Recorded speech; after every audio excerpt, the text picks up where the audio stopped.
Well, hey everyone. Thanks for tuning into this podcast or video, depending on how you're watching it.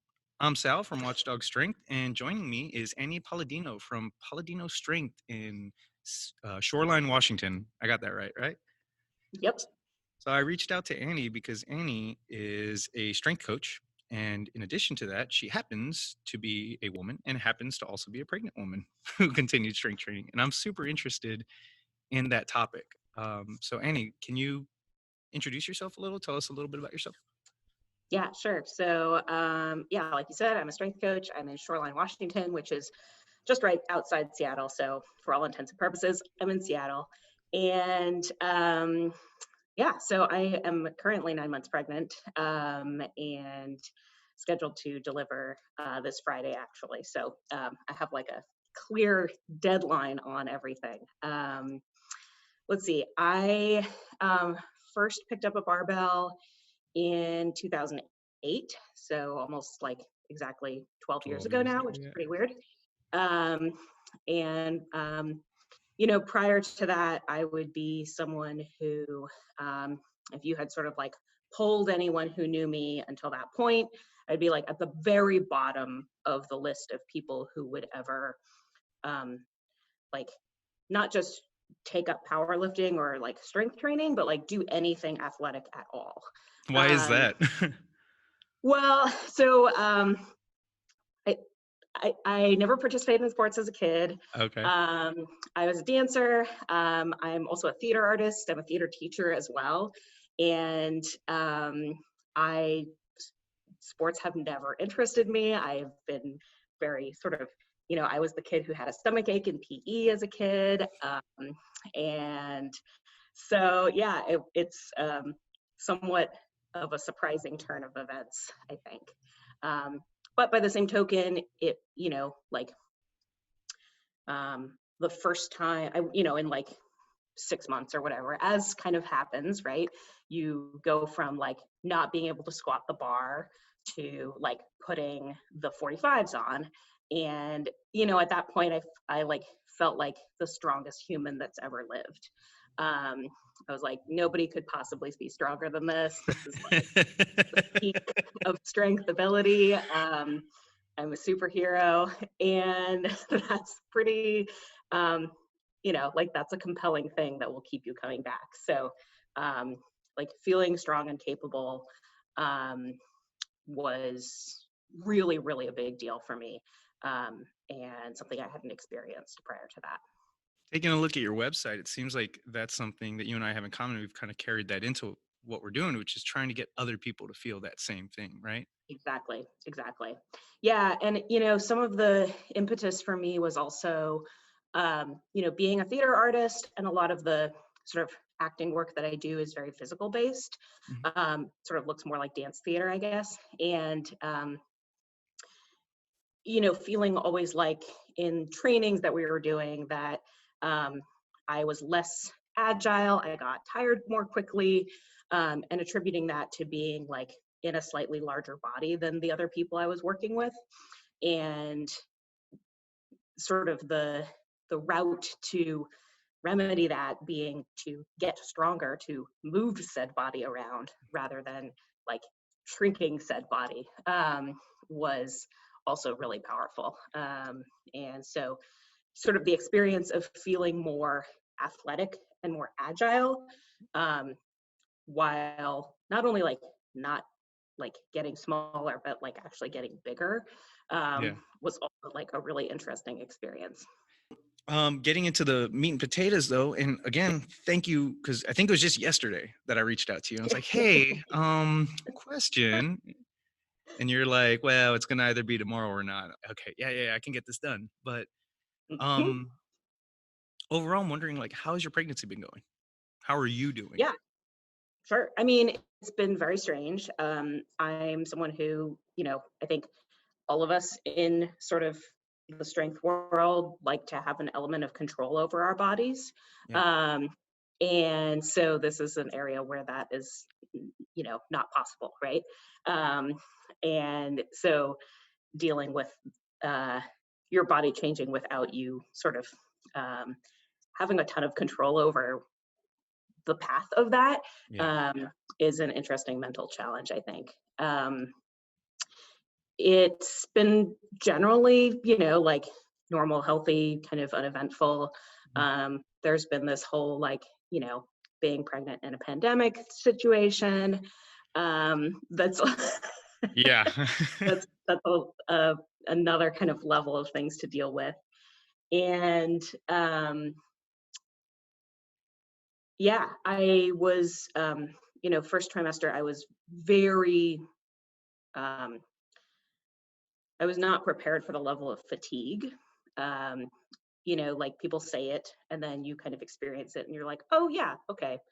You're not kidding when you say um, you've never been that fatigued in your life. It's like just the highest degree of fatigue Give me day some in, day out. examples. Like, was that something where you woke up in the morning just, I don't want to get out of bed, not just to exercise, but to do anything? Or what was kind of the, Yeah, it was more like there would be some weekend days or days when I didn't have a whole lot going on where I would like get up and take a nap at 10 a.m. okay.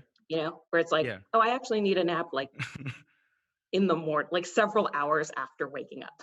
Yeah. um, Okay. and yeah, just like really surprising. I think the other thing that was the hardest for me to deal with um, as someone for whom like feeling fit is important um, is like you're winded all the time and your heart rate is elevated all the time.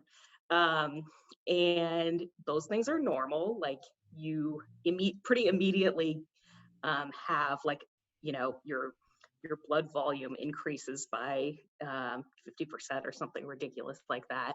And, like your body's just working extra with all that extra fluid there.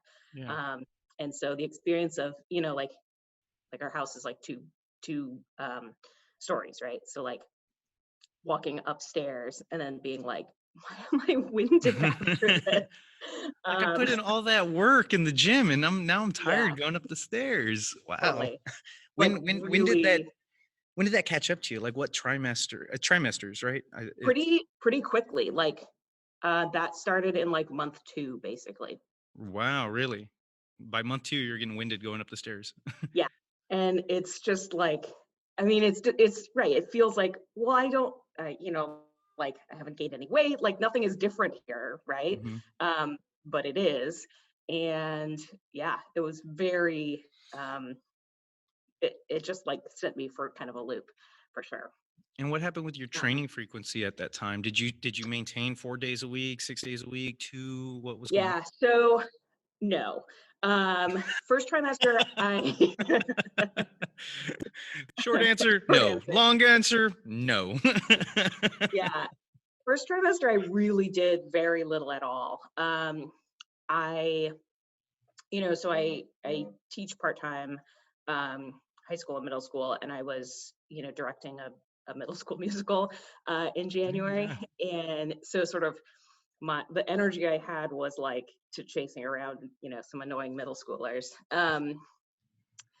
But I kind of just tried to like do what I could when I felt like it, which would be like I'm going to go do 2 sets of 5 squats and it's at like, 60%. And then I'm going to take a giant nap.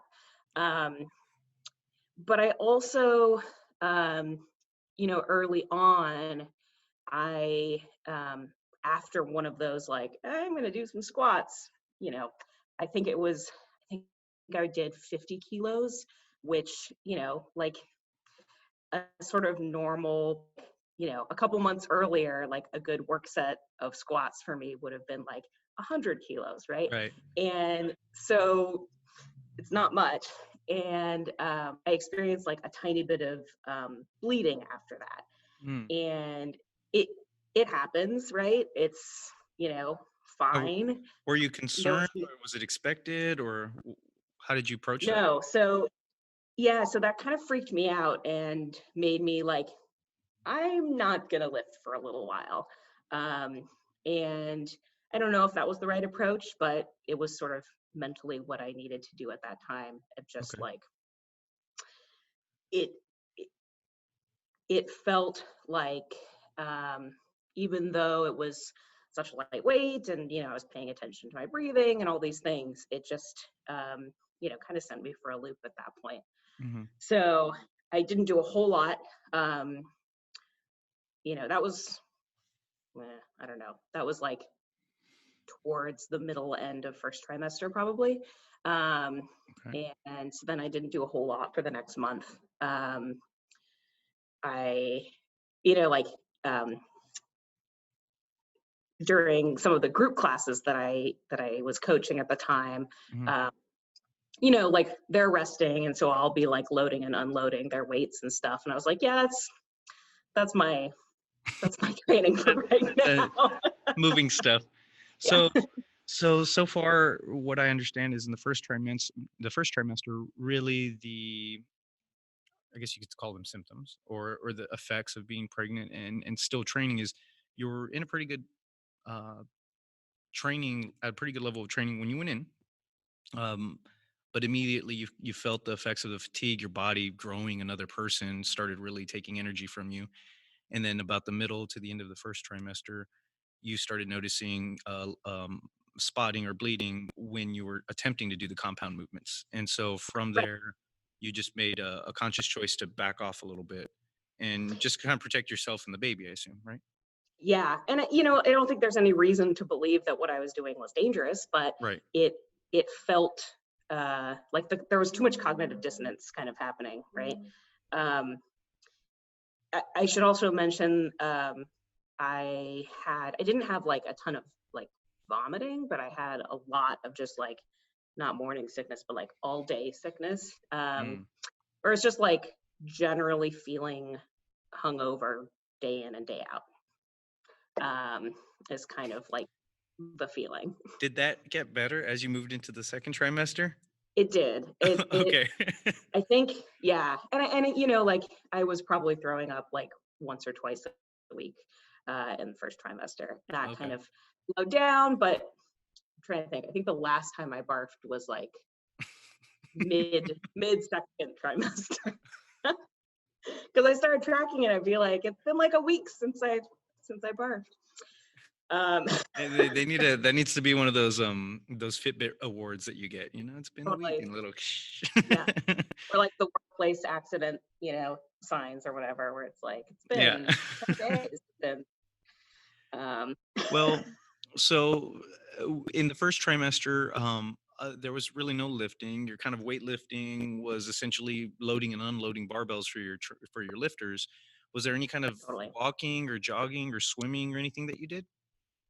Yeah, so I did a couple walks. I started getting like sciatica at that point too, which was Mm, also surprising. 'Cause it's like, my body's not really changing much at this point, but like, I don't know, yeah. something's happening. Um, and yeah, but I truly was like pretty inactive for other than like, you know, my job activity Hmm. for the first trimester. Um, and my my kind of apprehension about like on the one hand being able to train the way I wanted to, and on the other hand, um, not like the balance between not pushing myself too hard, but also not just like giving up entirely. Hmm. Um, I was challenging, and so that led me to decide to hire a coach. And I've had online coaches before, and generally have responded well to it. So I felt like that was, a good plan moving forward. So I started working with Cassie Neiman in like right around second trimester Okay. starting. And, What like, led you to her specifically? yeah, so a couple things. One, she's a coach that I've followed for a while, totally trust her. We both kind of, she's a starting strength coach. That sort of like was my entry point to barbell training as well. and she had a baby last year. Okay. So kind of like recent experience working through that. And she's also a rowing coach. And, you know, I have an erg, and rowing is like, I mean, rowing machine is like the only form of cardio that I don't hate. So I felt like that would be a good thing to explore, particularly because I was like just really put off by the like elevated heart rate and getting Hmm. winded and all that stuff. And so wanted to like make sure that I was getting some cardio in there. And it ultimately ended up being like a really positive relationship, and in particular the rowing aspect. It's something that like, you know, I was competent at, but Hmm. like I never really like explored beyond like I'm gonna go do 20 minutes on the erg and watch, you know, a Netflix show or something. So never, Um, never any real periodization or anything with your rowing training, but then you got with a no, coach who was showing you a different. yeah, and so to actually like have something that I was a novice at and could improve upon, Hmm. and like see form improvements, and sort of, you know, have a feeling of, even as I'm like getting worse at most things, I'm like kind of getting better at this thing, Yeah. um, was really really good. And that was kind of one of my takeaways, is like, if you're someone who is driven by progress, which I am, I'm not like an inherent exercise lover. I've never gotten a runner's high. Like, I'm just not one of those people. Um, for me, it has to be the like, you know, like I'm leveling up my stats. Right. That's the part that I like. Yeah. Um, and so to have that like not be possible, like I'm not going to get stronger, right? Hmm. But I could improve skills or learn a new thing. Yeah. um, and so um, learning new movements, like I did some movements that I'd never done before, played around with those, that was fun. And then feeling like I was improving my form on the erg, as well as just getting more comfortable with it, was really, really important for motivation, but also kind of like to keep training a positive thing for me, the way it always has been. It kind of sounds like what I tell my lifters, especially when they first come in here. I always kind of have that initial talk about, like, hey, just so you know, sometimes injuries might happen, and the way we're going to approach it Exactly. here is we're going to take a few steps. We're going to not freak out, find out what we can do, and do that.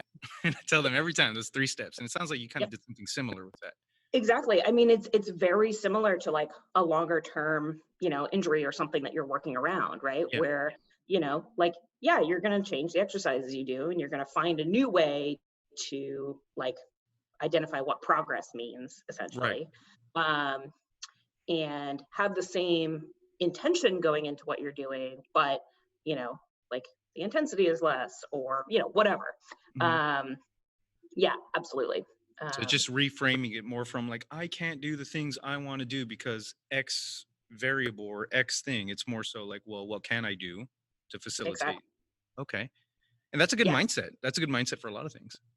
Totally, totally. Yeah. And so, you know, a lot of, um, you know, what was helpful, um, in terms of having like kind of outsourcing my programming, right, Hmm. is, um, you know, there's, first of all, there's the accountability part, which, you know, whatever, that's a thing. But then there's Sometimes coaches also need coaches. Yeah. 100% coaches totally. Yes, absolutely. Yeah. Um, and but then there's the other part that is, like not having like all of your cognitive resources are going towards approaching your training, versus on like deciding what is the best thing you're going to do. You're just told, do this thing, great, I can do Right. that. Also, if you're coming into, um, sort of pregnancy as an athlete, I think that how to approach intensity is really challenging, um, because, you know, there are sort of the two messages that you're given, Hmm. or sort of are out in the ether, which is like either, um, take it easy, do prenatal yoga, or just listen to your body and do what you've always done. And it's like, those are like way like two ends of an extreme here, right? Like me doing like, prenatal yoga is like probably not going to be a ton. Like that's not a sufficient training stimulus. Right. It's But not going to trying, feel like training to me. It's not going to be interesting. but trying to work up But then to on the other 6 at 7, 6 at 8, 6 at 9 ain't right, gonna happen either. like what is that? That's not Yeah. a thing. Yeah, exactly. So there's also the element of, well, listen to my body. We're not like we tend to learn how to not that we're not listening to our body, but we're sort of, saying like, no, body, chill out. It's going to be fine. This is just RPE8. This is what it feels like. Let's just move forward. Right. And like, so you're being asked to like put that part of your brain aside and like just rest when you need to. It's like, well, I mean, I'm like pushing myself to not rest all the time. So how do you just turn that off? You can't. Hmm. So anyway, all that is to say, a lot of what I ended up doing, and what Cassie had me doing, which was really good, was like just very different stuff entirely. It didn't look like, a set at 6, a set at 7, a set at 8. It looked much more like, a 15-minute Metcon, or like, you know, more circuity kind of stuff. Hmm. And, do what you can, drop the weight when you need to. If it doesn't feel, if something feels weird, like stop and move on to the next thing. Um, and that was nice. I haven't done a lot of training in that way. Hmm. And so that was another kind of like, oh, I'm going to explore doing some EMOMs. See what I don't happens. normally like, yeah, I Yeah. don't normally like that kind of training, but when I'm doing like dumbbell RDLs and feeling really weak, it kind of makes it more fun, right? Right. Um, and makes it a different kind of challenge. Um, what and I think the important part is that kept me having some kind of training, like 3 or 4 times a week, which like to me, like that's the priority, is like just, keep training, keep doing Right. something, and focusing on like preparing for birth or whatever, you know, like, Was there ever a point where you went for an extended period of time, like more than a week or 2 weeks, that you just didn't do shit? Like, and we're gonna bleep that um, out, I but mean, definitely, I mean, first trimester was all that essentially. yeah. Okay. Um, there were a couple weeks that I didn't train, like a week at a time that I didn't Hmm. train, which was more to do with like early March, um, coronavirus anxiety. Mm. So Yeah. it's sort of just like stuff outside my control. My husband's a doctor and was like seeing patients. And so it was just like, and we're in Seattle, we're kind of like ahead of everyone else in that regard. Yeah. So I think there were a couple weeks, um, in March, where it was just like, it probably would have been good for my mental health to train, but just wasn't happening. Yeah. Um, but then I got back to it. Yeah. Just at the find an entry point and go from there. Yeah. Yeah. So, I mean, you mentioned your husband was a doctor. Other than your coach, like, did you get help from him, or was it just totally self-guided as far as other resources to help you learn about what was going to be happening in your pregnancy, how athletes typically handle and approach it? Like, what other resources did you use other than a coach? Yeah, I mean, I read stuff, and there's not a ton that is kind of universally applicable. Hmm. Um, and in fact, a lot of the, kind of national, organization guidelines, there's one from, Canadian obstetricians or something, Hmm. and American College of Obstetrics and Gynecologists. And it's, like the kind of heart rate recommendations, which used to be a thing, like don't let your Yeah, heart rate yeah. get above 140 or whatever it is. It's like my heart rate like is 100, like just consistently. So that's highly impractical. Right. But those have all been wiped out, right? Because it's going to be different based on what your starting point is. Um, and, you know, um, so anyway, there's not a whole lot of universality. I um, looked at some of the material from, let's see, Girls Gone Strong, which has some, They put out really good content. they do, and they have some good prenatal stuff, Hmm. as well as, let's see, postpartum, no, pregnant and postpartum athleticism, which I think is run by a woman called Brianna Battles. Um, and that was really helpful. She talks in particular about like the athlete brain and how that is like sort of can cause problems uh, when you're pregnant, right? You have to like Yeah. put aside the athlete brain, um, which is, the athlete brain's like push through the pain, like intensity all the time, always doing more. It has to be That perfect. that's that Um, balance you were talking about of like what exactly. society's saying you should do, what's my brain saying I should do, what's my Yeah, body saying I should do, and totally, totally. that's tough. Um, it is, right, and that's a an issue that I think is specific to someone who is coming from an athletic background or Hmm. a high training background.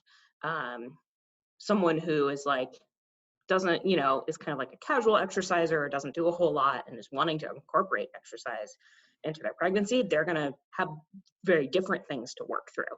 Hmm. And for them, yeah, maybe like being okay with a little more intensity might be helpful. But for me, it was like, no, no, no, it's okay to like take a nap instead. Now you're at this point you're kind of like, yeah, you're pulling yourself back, but did at any point you ever get like outside voices, people that have nothing to do with your household telling you like, hey, you should really take it easy, you should really back off, and like how did you approach that, how did you deal with it? Yeah, it didn't have a ton of that. Okay. There are a couple times where like, I would put a video in a like Facebook group or something and someone says, like it's stupid internet things of like, be careful. Okay.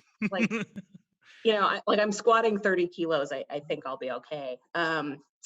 But so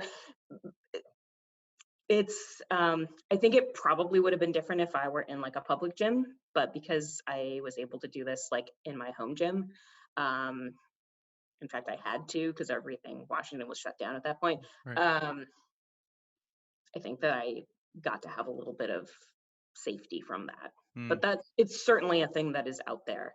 yeah. Uh, and in particular, there will be a lot of conversation, people will talk about, um, relaxin, right?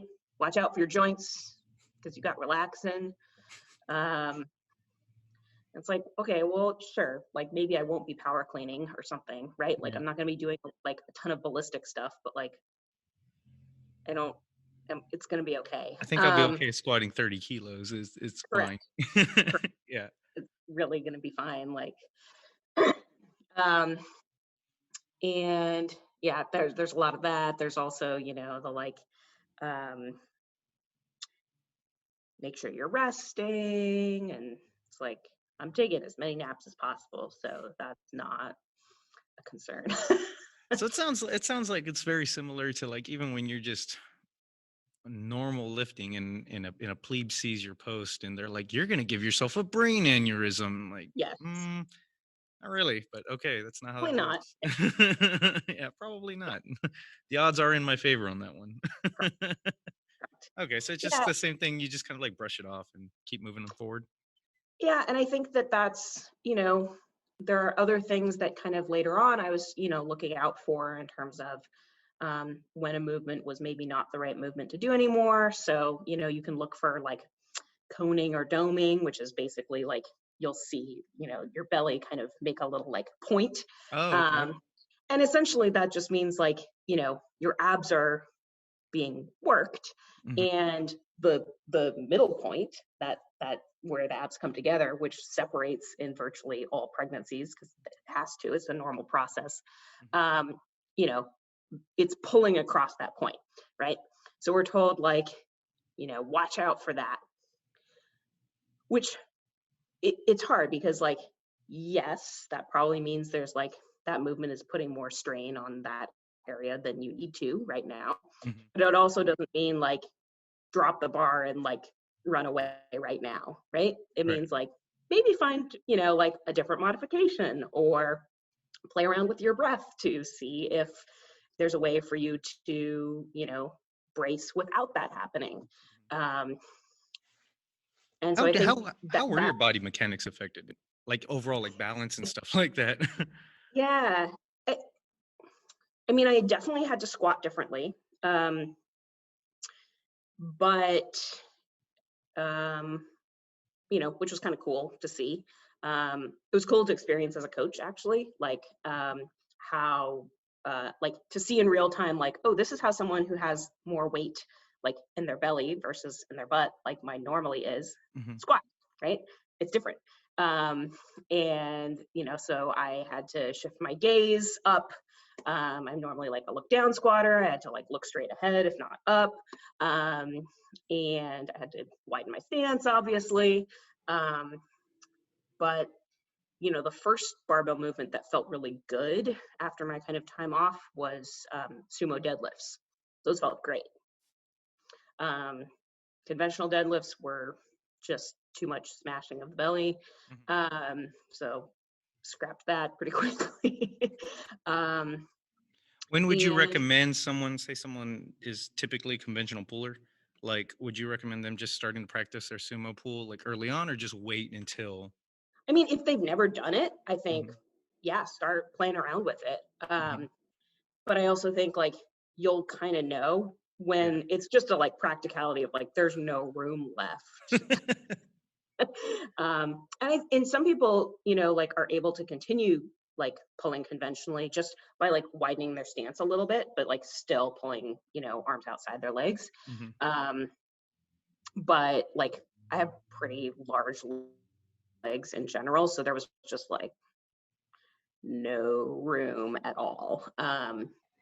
And um, and sumo also, I think, allowed me to like brace my a little bit more appropriately, in terms of like not like pushing down on the pelvic floor, but like kind of just bracing a little more appropriately for pregnancy. So Okay. that was a movement that felt really good um, early, which was nice. Hmm. Um, let's see. What else? I did a lot of stuff with dumbbells. Some of that was, just like do something new, like focus on something new. Um, and then some of that was also like pandemic related, Yeah. where um, like there were a couple weeks where my husband was like was on the COVID floor, right? And so the garage was his like entry point decontamination zone for the house. Mhm. Um, so I like stayed out of the, the garage for that, chunk of time. Um, and moved all the dumbbells into the living room and had like, a little separate training space so that I could stay out of the contaminated zone. 2020, what a time to be alive, man. Like, Indeed, jeez. indeed. I mean, it can only get worse from here. So, well. Yeah. Yep. Yep. That's the optimist in me. Now's as good as it's ever gonna um, be. yeah, you're like, we're just all downhill from here. Yeah. Um, so yeah, so there was a chunk of time where I was doing a lot more with dumbbells, and so that looked a lot more like circuits, or sets of 10 to 15 and Mm. etc. um Was the ultimate goal just to just keep moving, or did you have some sort of block in mind, like, okay, well, my circuits for the next 4 weeks is just to help me get some more muscle or some more strength or some more endurance, or was it just get my just to keep butt? training, Yeah. yeah, just to be moving, particularly because you know um my classes were, I was not coaching anymore. Like I was teaching, but I was teaching from the dining room table. So was very, all of a sudden became very sedentary. Right. Hmm. And so like making sure that I actually was getting, movement in, which is, really helpful. And that's kind of that's what we know is that exercise is beneficial in pregnancy. It, there's Easier no said than done sometimes, though. Easier said than easier done. said than done, and it's Yeah. also I think that can look like a lot of different things for different people. Hmm. um, it doesn't have to be you know you need to work your glutes. I don't know, if you want to, sure, but I think it's kind of the process of engaging in some kind of exercise, Yeah. when all you want to do is sit on the couch. What would your I guess if you had a couple of points of just general advice for a lift, and the phrase I want to use is a lifter who happens to be pregnant. Yeah, you know, yeah. what would be your general advice for that person? Do whatever you need to do to um like not turn off, but quiet the competitor brain for a Mhm. little while. Um, and that might be maybe you're just able to do that and be like, this is cool. I'm gonna reset to 30% and go up from there. Um, but it might also be you know what? I'm gonna train kettlebells right now. I've never done that before. It'll be new. It'll be something that is different. I won't feel competitive with my prior self because it's just totally different. um, which sort of was the tactic I took of Mhm. I can't be comparing this to my prior numbers because, I haven't trained landmine press before. So it doesn't matter how much I'm doing, right? Um, to my own brain. Um, whereas if I'm you know, um, like deadlifting 60 kilos, it feels sort of sad. Yeah. Even though it shouldn't, right? But it, it's It is hard what it not to. is. Yeah, it is what it is. Yeah, It's almost like just going into it as an extended pivot, and totally. Exactly. and Like a giant long pivot. what about for what about for coaches who have lifters who happen to be pregnant? What is the you've gone through this experience now, Hmm. as a lifter who is pregnant. You had a coach who was working with you, and I'm sure that this experience is only giving you more tools in your toolbox to make you an even better coach going forward. So what would your advice be to coaches who are working with lifters? And Hmm. after that, maybe in particular male coaches like myself, who I'll Hmm. never get to experience that, so I'll never Yeah. fully comprehend. So what would be your advice and guidance in those terms? Yeah. I mean, I think something that I didn't really deal with, but that a lot of women do, is, some element of body dysmorphia, right? And so being cognizant of even if, these are all wanted changes, but your body is changing physical appearance faster than probably it ever has in your life. Hmm. Um, and that can be really weird to deal with if you're just seeing yourself and constantly looking different, even if it's you want to be looking that way. When it's that fast, it's really hard to adjust to. So I think particularly for male coaches to just be cognizant that that may be a thing, right?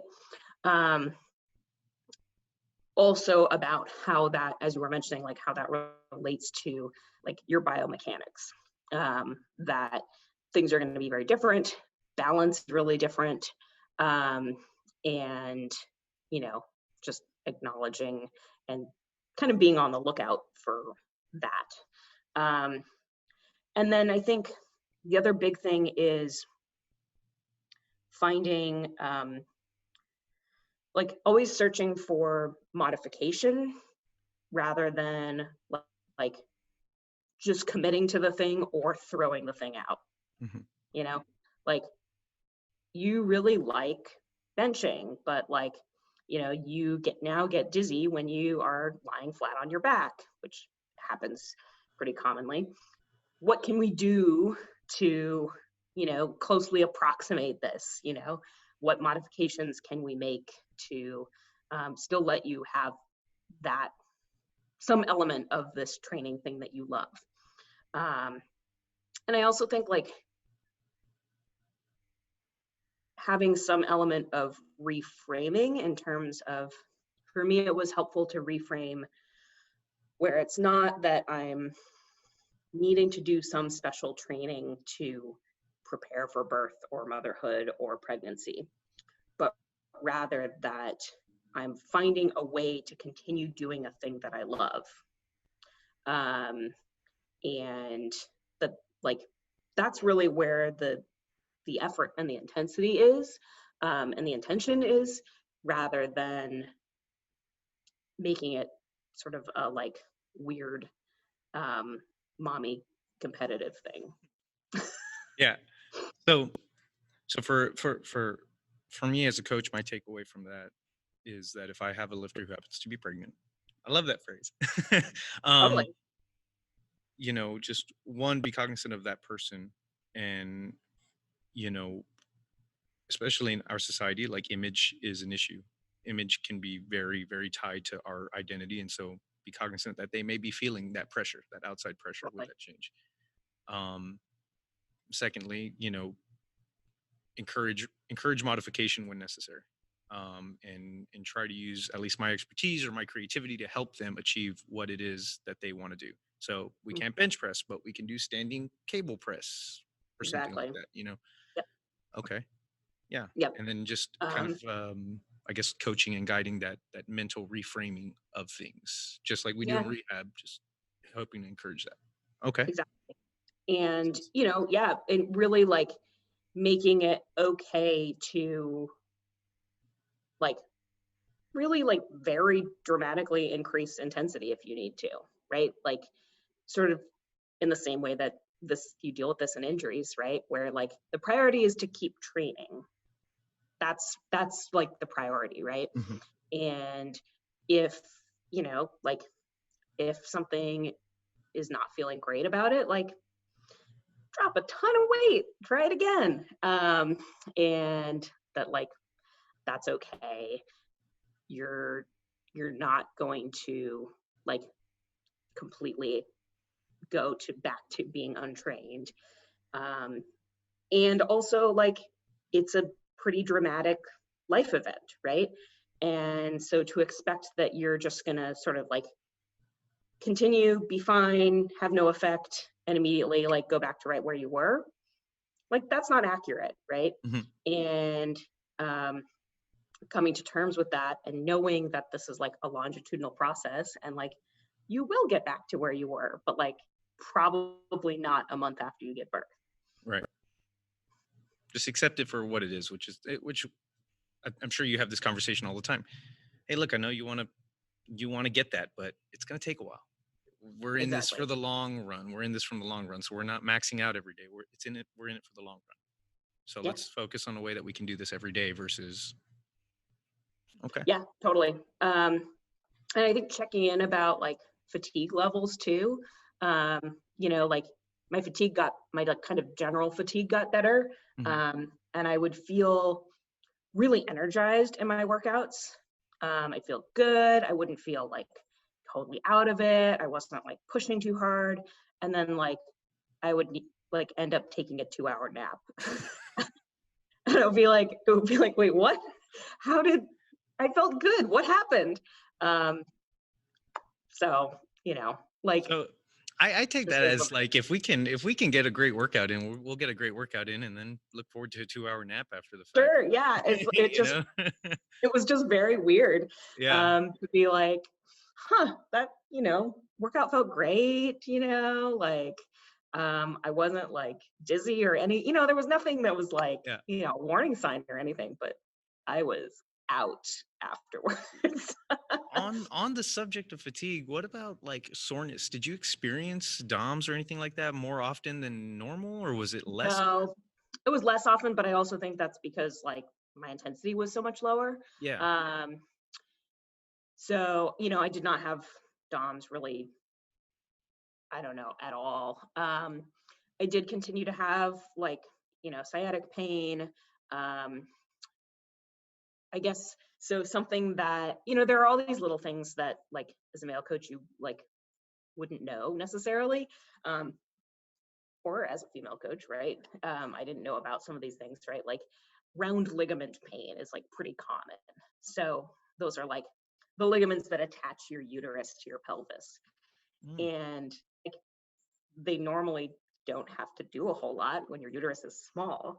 But when your uterus is really big and is stretching, like they're also stretching and they're also doing a ton of work. And it's not like they're ligaments, like you can't make them stronger in a Yeah. couple months.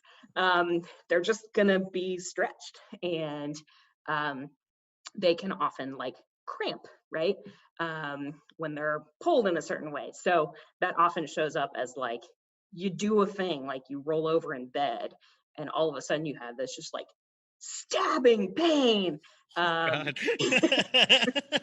like it goes away in like a couple minutes usually, but that's that can be like, whoa, God, what happened? And it's like it's normal. Like maybe when you do that movement again, do it a little slower. But that's so stuff like that. That is Can like that be confused for as like for anything else? Like would I have a lifter saying like, oh, my hip flexors are really turning on, or is it pretty distinct? potentially, Okay. yeah, potentially. It's pretty distinct just because of how sharp it is. Hmm. Um, but like in third trimester, I started having a lot of just kind of constant lower like abdominal Hmm. pain, kind of in that area. And I actually ended up getting and using a like pregnancy support belt, which is like they're really stupid looking. They're um, but mostly for like I was trying to walk more, Hmm. um, and on my walks it was just like, oh my God, it would get so painful. And so having that was really helpful. Some people may not need it. It's some people, I think it really depends. Like I didn't get any back pain. A lot of Huh. people do. I don't know why, but Maybe you had a um, strong back. Who knows? maybe strong back, right? What we'd like to think. Yeah. Um, If only it were that easy. if only it were that easy. Yeah. Yeah, exactly. Um, but I did have a lot of like pelvic pain. Hmm. And so the belt was really helpful for that. But not like wearing it all day long or anything. It was like, when I would go for a walk or um, for certain training things, like I wore it for kettlebell swings just because that was a little more Yeah. ballistic and that helped. Hmm. Well, I really appreciate your time and your advice and your experience, your insight has really been helpful because now it's kind of getting the gears turning in my head. Like, okay, what Yeah. can I expect? If I have a lifter who's expecting, what can I do to help support that person? And as a coach, they may be falling a little bit more on me to be creative for them. Because that's what you'd expect. You'd expect your coach to be creative and help you. And Yep. so, I think putting in the work now to start thinking of things now and modifications now, not to throw everything at them, but just have them in my toolbox ready to use when the Yep. situation seems appropriate. I really Totally. appreciate you giving me the time and your energy and stuff today. I know you're probably Yeah. a little My tired. pleasure. I mean, it's fine. It's uh, it's yeah. I'd love, Happy to. I'd love to follow up, in a couple of months Yeah. after the birth, just to see like post, delivery road, road to recovery essentially is what it comes Totally. to be. I mean, you made a whole person. It's a This big is deal. very true. Well, I really appreciate it. Thank you. Before I let you go, is there anything else you'd like to add? Anything? Um, I don't know. I mean, I think um, I think mainly just like knowing that everyone is going to be different, like very, very different in like the course of their pregnancy, um, how they feel about it. Um, Obviously, there are like, women who like love being pregnant. I was not one of those people. And like, you know, it, it's going to be very different for each person, I think. And some people are going to want to continue pushing through until they can't anymore. And some people are not going to want to. And finding out how to like, yeah, meet them where they're at um, is super important, as well as like there's no universal modification you can make because different things are going to feel good for people and not good for someone else. And you kind of can't predict it. It's just, how your body carries, how, like what you've done in the past, what you have fear about, right? Um, and, I think that's all going to impact what movements are appropriate for which person. It's that typical coaching approach of, yeah, we have a bunch of things that usually work for most people, but then again, I got to remember that everybody's a little different, so can't really get mad at them that much about whatever. And so, Yeah. Yeah. and for the lifter, just kind of own your journey, I guess, Yeah. Exactly. Cool. And be Awesome. okay with it. Yeah. Yeah. Which sometimes is easier said than done, like many things. Very much. So much Yeah. easier said than done. Yeah. Okay. Well, I really appreciate your time. Thank you very much, Annie. You For bet. anyone who's still watching the video or listening to the podcast, again, this is Annie Paladino. We're going to put her Instagram handle in the show notes. Your Instagram handle, how is that? It's the Paladino Strength. at Paladino Strength. And you can find the website, paladinostrength.com. Yep. That's right. Beautiful website, by the way. I love it. Thank you. I was clicking around in there. I was like, oh, I like the colors and it works so well. And it's just so cute. Great website. So if you have a chance Thank if you. you're in the Seattle area, visit Annie. She's very, very intelligent, knows what she's doing, and I would highly recommend. We'll see you. Thank Thanks for you. giving us your time. Of All right. course. My pleasure. See ya. Bye. Ta-ta. Okay. I'm going to hit stop recording.